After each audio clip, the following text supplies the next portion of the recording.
Nagsinungaling na naman ang House of Representatives sa pamamagitan ng Solicitor General.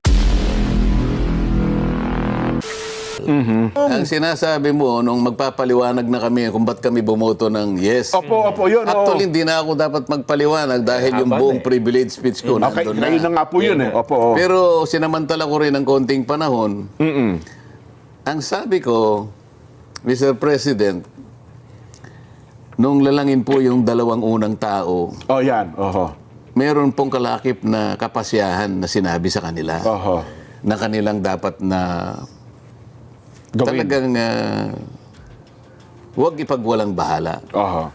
Alam na natin yun, sinabi, lahat na niyang nakikita niyong puno riyan, mga hayop na nagsisipaggala dyan, inyong lahat yan, maliban na lang doon sa pinakagitna. Oho. Huwag na huwag ninyong Kakainin yan. Opo. sabihin, huwag niyong gagalawin yan. Yeah, Huwag kayong opo. pupunta riyan. Matigas na po ako at malinaw naman yung pasya. Meron naman kaso. Akalain mo namang merong nakialam naman na ahas. Oho. Inintriga yung babae. Oho. Yung babae naman, napaniwala. Yan. Oho. Parang yung nangyayari, may pasya na yung Korte Suprema eh. Oho. Ang dami namang mga, hindi ko na masabing ahas, ang daming nag-iintriga. Mali yung Korte Suprema. Nako. Mali yan. Ganito ang dami nila eh. Oho. Puro matatanda pa naman yung mga iba eh. Mukhang iba ata nandun pa sa plenaryo nung... Kung sa bagay, meron ding talata sa Biblia eh. Yung matandang ahas, sabi. Ay, di ba? oo. Nako. ano yung gusto ko sabihin doon? Kung hindi na paniwala yung babae, Oho. wala sanang problema eh, di ba? Yes. Ngayon, ang gusto ko, magpakaingat po kayo kung sino-sino na lang ang bumubulong sa inyo. Yan. Yung pangangatwiran naman, hindi naman original sa kanila. Ako, nung tumayo ako ron, sarili ko yung katwiran ko. Hindi ako nagdidepende sa iba. Hindi sila makakapagsalita kung hindi nila hawak yung kanilang mga Gadgets. mga gadgets nila, tsaka kung sino-sino yung bumubulong. Isip-isipin po, sa kabubulong nila, Nako, nasa may lakas. pasyan may pasyan Pumasok tuloy sa balisasa. Oo. Hindi ho ba? Nakapasok ngayon sa balisasa. Oh. Wala na akong magagawa. Ngayon, dapat awayin niya kung sino yung nagturo sa kanya. Yun ang dapat. Oh. Sino yung Siya naman bubulong kung ano mo kasi sinabi, Oho. kuha ng kuha. Kamukha nga nung babae. Oho. Sinabi na nga, huwag mong gagalawin. Huwag kang pupunta sa gitna na yan. Huwag mong pakikialaman yan. Abay, sinabi ba naman nung nagbulong eh? Sinabi ba sa'yo na gano'n? Hindi totoo. Huwag kang maniwala. Ganitong gawin mo. Kumain ka. Yung asawa naman. Sabi ko pa nga, nagbiro ako eh. Oho. Yun po yung kauna-unahang under desire na natala sa Biblia. Sumunod eh. Tumawa pala yung plenaryo. Ganun, susunod. Bahala kayo. Oho. Ang daming bulong ng bulong. Ayan. Yung mga yon matatanda. Matatanda kasi na talagang... Yan naman, binigyan din natin ng paliwanag. Opo. Lahat po ng bumubulong na yan, kahit na may kapasyahan na, merong tatlong pagkakahalin tulad dyan. Aba, oho. Magkakapareho sila sa tatlong larangan. Oo, binanggit ko pa yan. Opo. Oo. Una, magkakapareho sila eh. Oho. Yung una, hindi nila ni-review, hindi kailanman nila binasa ng masinsinan yung Rules of Procedure in Impeachment Proceedings ng House of Representatives. Kasi kung nabasa nila yon, hindi sila bubulong ng ganon. Opo. Hindi nila imamali yung mga tao na kasama ko ron. Pangalawa, ito pa isang pagkakatulad nila.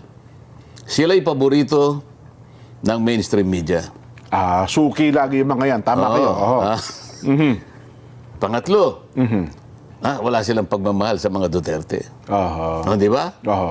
Ganun silang lahat eh. Kontra Duterte nga ang Well, mga yan. ganun. Wala namang yung merong magbubulong sa kanila na ako, basta't ako yung objective ako. Oho. Ako, balanse ako magtuturo sa'yo. Balanse ako magpapayo sa'yo. Wala. Nando sila sa tatlong yon. Oho. Makikilala mo silang lahat. Isipin mo, kung talagang sila ay nag-aaral lang, inisa-isa ko lahat ng mali na ginawa ng House of Representatives. Meron ba tumayo sa mga kasama na kinontra kahit isa sa sinabi ko? Wala. Opo. So, ibig sabihin, hindi sila kumontra sa mga sinabi ko na puro kamalian. Bakit ang sinasabi nila ngayon? Nagkamali ang Korte Suprema. Aha. Ang nagpasya, ang nagkamali daw, hindi yung Hindi yung mga naghanda. Dapat ng mga- sana ako, kahit na Oo, paano, nga, no? merong inaasahan ko noon, may mga tatayo doon, isa, dalawa, hanggang tatlo, o kaya gusto nilang tumayo lahat. Kontrahin nila yung sinabi ko. Wala silang walang kinontra kahit isa. Halimbawa, sinabi ko, yung pong impeachment complaint, nakalimutan po nilang lagyan ng verification. Walang kumontra. Sa tuntunin namin, dismiss yun eh. Bakit hindi man lang nakita ng ano?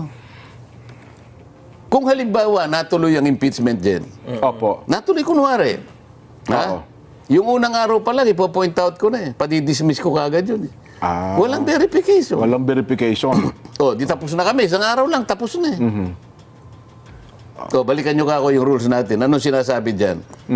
Pagka walang verification, sabi niya, it will be treated as a mere scrap of paper. Pag-uusapan pa ba natin ito? Hindi na. Motion to dismiss. Ayun na, magbobotohan na. Pero Pwede nang gamitin yung motion to dismiss kasi impeachment court na yun. Pero doon sa Nelson, di ba, mayroong binabanggit kahapon, nasa pasado po ito ng Korte Suprema, parang, ginamit ang termino, parang inaalisin na lang kapangyarihan ng mababang kapulungan na sila ang maghain ng impeachment.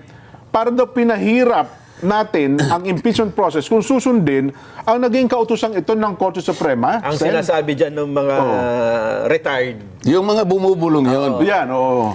Yun yung mga matatandang bumubulong doon sa babae. Yes. Yun ang pinakikinggan nilang gano'n. Bulong ng bulong. Pakinig naman yun.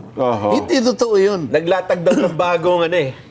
Parang daw yan, technically, parang inamend nila eh. Naglatag ng mga bagong patakaran. So, Hindi. hindi daw dapat ipatupad dahil hindi naman retroactive.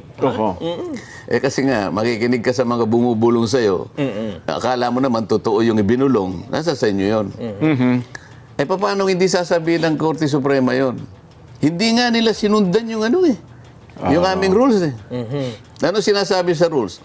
Lahat ng impeachment complaint na ipapile, tatlong steps eh. Una, i-repair mo kaagad sa opisina ng speaker. Opo. Yung kauna-unan pa lang, kung totoo yun, December 2. Immediately.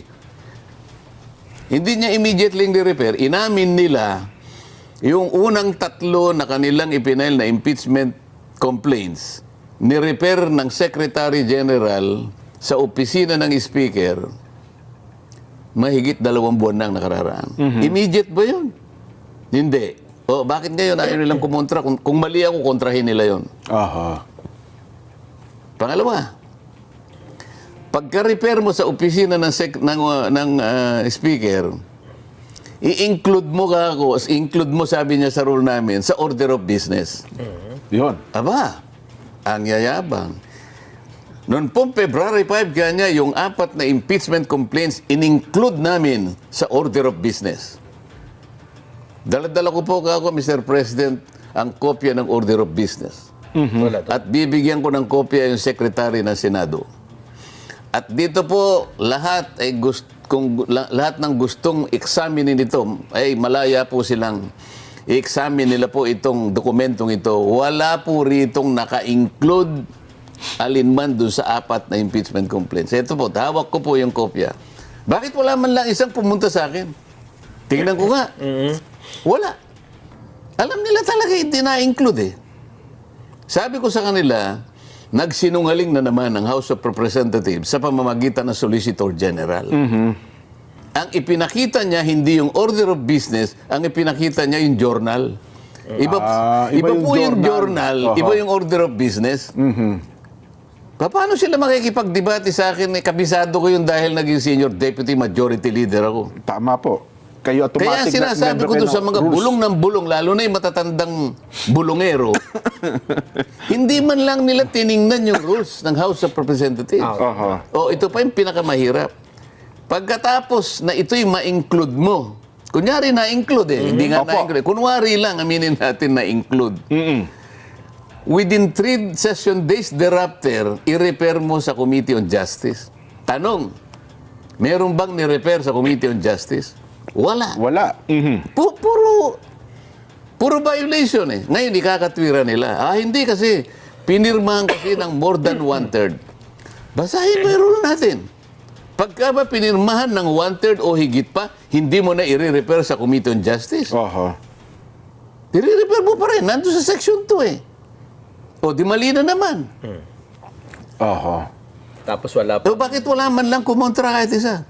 Kasi totoo lahat ang sinasabi ko. Oho. Kaya gano'n na lang ginawa ng Korte Suprema. Siya nang nagbigay ng guideline. Ganito po ang pagpapile.